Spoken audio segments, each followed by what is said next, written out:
Após a caminhada organizada pelo deputado Nicolas Ferreira, aliados de Jair Bolsonaro dizem que o movimento a favor do ex-presidente está apenas no começo. Um dos gestos de apoio mais aguardados é a visita do governador Tarcísio de Freitas ao ex-presidente na Papudinha. Vamos mudar de assunto agora, falar sobre o ministro Alexandre de Moraes, do Supremo Tribunal Federal. Ele determinou que a polícia do DF faça um detalhamento, um apontamento em 5 dias, detalhando a rotina do ex-presidente Jair Bolsonaro na prisão. A PM do DF é responsável pela área conhecida como Papudinha, onde o Bolsonaro está preso. Segundo a decisão do ministro, o relatório deve incluir todas as atividades do ex-presidente, desde a transferência para o complexo da Papuda, foi no dia 15 agora de janeiro. O documento deve conter informações sobre visitas de advogados, parentes e amigos.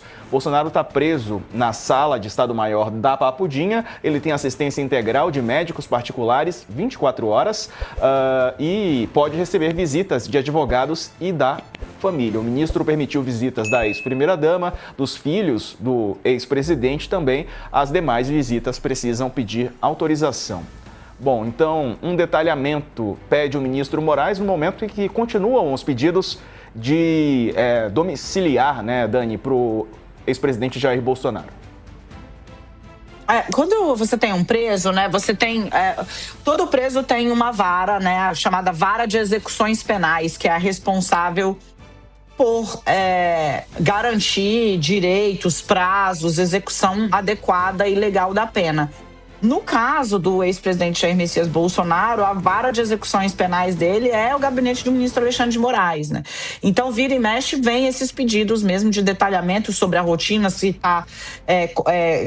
está comendo, se não está comendo, qual é o estado de saúde, não está, se teve alguma intercorrência, se precisou de algum tipo de atendimento, enfim, para documentar no próprio processo mesmo, enquanto sim, a reivindicação permanente é pela prisão domiciliar dele, É importante a gente lembrar que a Michelle fez um gesto que foi relevante ao desembarcar no Supremo Tribunal Federal na semana passada, fazendo conversas com o ministro Gilmar Mendes e com o próprio ministro Alexandre de Moraes. A ex-primeira-dama deixou uma impressão muito forte, sóbria, dentro do Supremo Tribunal Federal, melhor do que muito advogado, brincou um dos ministros que conversou com ela. E aí, agora a gente aguarda aí o resultado dessa listagem, digamos assim, das atividades de Bolsonaro, até para que isso possa estar presente dentro do processo para reagir, como eu disse. Existe a coisa da narrativa, que é da política, e existe a coisa do devido processo legal. Como você consegue encaixar a narrativa dentro da realidade com os dados do devido processo legal. Então, esse tipo de listagem, solicitada pelo ministro, auxilia também a comprovar que os direitos do apenado estão sendo todos resguardados, os direitos e os deveres, no caso, Após a caminhada organizada pelo deputado Nicolas Ferreira, aliados de Jair Bolsonaro dizem que o movimento a favor do ex-presidente está apenas no começo. Já a esquerda no Congresso promete resistir às tentativas de livrar os condenados pela trama golpista. Acompanhem com Matheus Dias. Aliados prometem manter a mobilização a favor da prisão domiciliar de Jair Bolsonaro. Um dos gestos de apoio mais aguardados é a visita do governador Tarcísio de Freitas ao ex-presidente na Papudinha, na próxima quinta-feira. A pressão deve crescer com a proximidade da volta do Congresso e do Judiciário, e ainda no rescaldo da caminhada em favor dos condenados pela trama golpista, que reuniu parlamentares da direita. Entre eles, o senador Isalci Lucas. Como disse o próprio Nicolas, isso aí é só o começo. Eu tenho certeza que a pressão virá muito grande agora, o ano eleitoral. Nós precisamos, no Senado, de senadores independentes, que não tenha rabo preso, que não tenha realmente esse medo de votar matérias que possa ser contra o Supremo. Então, é um ano decisivo. Já a oposição se prepara para retalhar tentativas de aliviar a situação de Bolsonaro e de outros réus do 8 de janeiro, como ressalta o deputado do PT, Alencar Santana Braga. Eles dizem que são contra a impunidade, que bandido tem que pagar pelo crime que fez. Bandido criminoso tem que pagar, sim, pelos crimes que cometem, no rigor da lei. Agora, quando atinge bandidos dele, eles querem mudar a lei, reduzindo a pena. Ora, isso é uma demonstração de impunidade, de privilégio absurdo. Além da pressão política, o pedido por prisão domiciliar levanta um debate jurídico. A legislação brasileira prevê esse tipo de medida em situações específicas, como idade avançada ou questões de saúde, sem que isso signifique liberdade. Gustavo Sampaio, professor de Direito Constitucional da Universidade Federal Fluminense, explica como o pedido pela prisão domiciliar está amparado legalmente. A prisão domiciliar traduz o fato de que aquele indivíduo está preso, cumprindo uma pena privativa de liberdade, apenas num ambiente muito menos inóspito, porque a penitenciária, a reclusão, o cárcere traduzem ambientes inóspitos.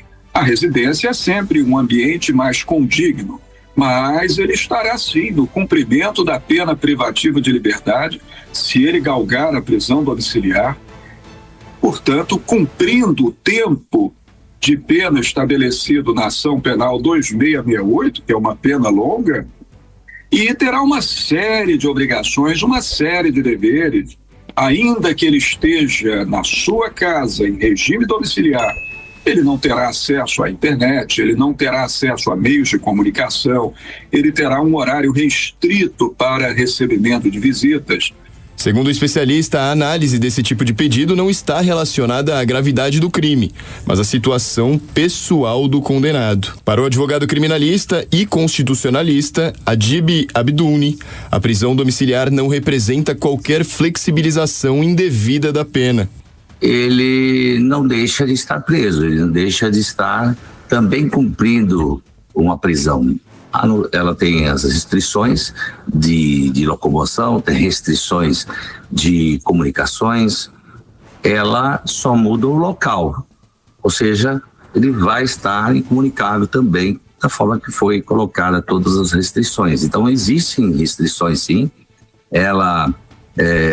entendo aí que existem argumentos jurídicos possíveis para o pedido de reversão. De acordo com o professor Tiago Bottino, da FGV Direito Rio, o ex-presidente pode apresentar novos pedidos à Justiça, desde que apresente documentação que comprove a necessidade da medida. Então, quantas vezes o ex-presidente Jair Bolsonaro quiser, poderá fazer novos pedidos ao ministro Alexandre de Moraes para cumprir a prisão domiciliar, sempre de acordo com uma documentação que sustente essa necessidade da transferência para prisão domiciliar. No entanto, o histórico do cumprimento das medidas judiciais também é levado em conta.